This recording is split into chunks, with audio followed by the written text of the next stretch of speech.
Andriamanitra dia tsy afaka mijery fotsiny ny faharatsiana ataon'izao tontolo izao. Tsy maintsy ongotana zay tokony ongotana, hazera zay tokony hazera, potehana zay tokony potehana, ary ravana zay tokony ravana. Zany ny hevitr'Andriamanitra. Aka miorina amin'ny faharatsian'ny fiainantsika zany, ny faharatsian'ny toepon'olombelona izay ataontsika, tsy maintsy ravana zany. Ary ny ao ambadika zany, ao amin'ny voambolana kristianina ravana dia antso amin'ny fibebahana. Antsoina isika mba hitodika amin'Andriamanitra amin'ny fomba bebaka. Ary ny atao hoe mibebaka dia miaiky ny faharatsiana izay nataontsika tsy araka ny sitrapon'Andriamanitra, manenina ny amin'izany ary manapa-kevitra koa mba hiala amin'izany. Tsy misy anjely akory isika rehetra, fa samy mandray izay andraikitsika tsirairay avy eo anoloan'ny zavatra mitranga eo anivon'ny firenena, ka manaikiheloka sy hibebaka, hanapa-kevitra koa hiala amin'izay ratsy nanimba ny tenatsika, mety manimba ny fiarahamonina sy ny firenena. Ny aditsy sy ny andraikitry ny fitsarana dia miantoka ny fanajana sy ny fampiarana lalàna. Averiko indray, miantoka ny fanajana sy ny fampiarana ny lalàna. Zay ny adidiny voalohany. Amin'ny mampitsara sy fitsarana azy ihany koa, ny fitsarana dia natsoina hitsara ao anatin'ny fahamarinana sy ny mangarahara amin'ny tsy fitongilanana ary ao anatin'ny fandavana ny atao hoe kolikoly. Ny fahatelo, ny fitsarana dia manohitra ary tokony hanohatra izay rehetra faneritereny na tsindry na avy amin'iza na avy amin'iza. Tompon'andraikitra feno ary tsy afa-miala ny mpitsara raha toka sanatry misy ny korotana eto amin'ny firenena ateraky ny didy izay raisina sy avoaka ny fitsarana. Tsy ataoko hoe tomponantoka fotsiny fa tena tomponantoka voalohany, satria izay zavany-seho teto amin'ny firenena ka nampitonga amin'ny fisavorovona dia tamin'ny didy navoaka ny fitsarana avo momba ny lalam-pandrenana.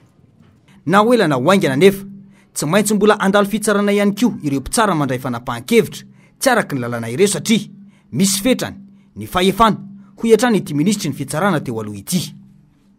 Rehefa namatika sy manandinitra zahay dia natantena voalohany tsy manaraka ara-baky teny ny lalam-pandrenana, ny fanapahan-kevitra ny haute cour constitutionnelle, ka fanontaniana mipetraka hoe fitsipika sa lalàna inona no nampiariny. Tateo aoriana moa nisy kibokibon'ny rariny dia azo ny fanazavana, tsy zao mihitsy no nazavako an'izay fotoan'izay fa fantatra reo ny tiako lazaina, fantatra zany inona no nampiarina tao fa tsy ny lalam-pandrenana. Dia azagaga ianareo, raha tany tsy manaraka ara-baky teny intsony lalàna-pandrenana dia mikirotana ny tany aman-danitra, satria tsy fantatra intsony inona ny lalàna, inona ny fitsipika arahana, satria araky ny nahipo zay lazaina hoe tsy azo ivalozana dia misavorovoro ny vahoaka, misavorovoro ny mpahay lalàna dia manontany tena aizanao alehan'ity. Ary eo anatin'izay fisavorovoro zay ny loza sy ny atambo dia zao voarava ny didiny ACC miasina hifakany andrim-panjakana voasoratra amin'ny lalam-pandrenana.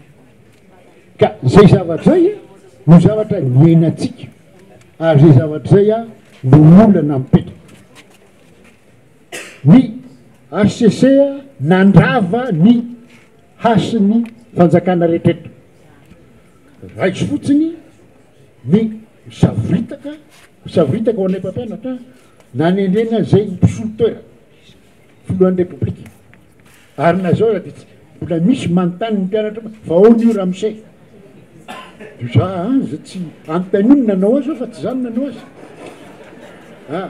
Ny gouvernemanta hitanareo fipetraky le raharaha amin'ny zavatra io dia la niasiny eo anatrehny mpiaramonina sy eo anatrehny izao tontolo zao ny rafim-panjakana malagasy ary enatra lehibe zany ho an'ireo olona zay nampianatra sy nianatra ary mahay lalàna. Ny présidensyny républika dia banga mpisolo-toerana ny no ary ny mpisolo-toerana tsy mizaka ny hasiny tompo-toerana zay lany vaoka.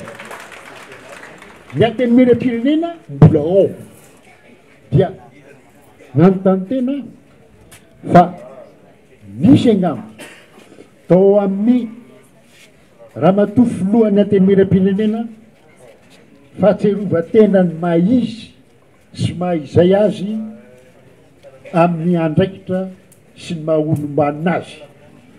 Zay any no nahatonga an'ilay kabary tamin'ny 17 oktobra. Ho anay mpampianatra lalàna dia tsy mahagagy iny kabary iny satria ny antenimieram-pirenena no nyresahana. Ny antenimieram-pirenena ny vahoaka araky ny tenintsika malagasy ndray mandry tsy ndray mifony vahoaka ka tsy mitovy kabary amin'izay lazay ny rafim-panjakana hafa zay olom-boatendry no ao ny kabary tokony ananalanjany eo amin'lohany ny antenimieram-pirenena.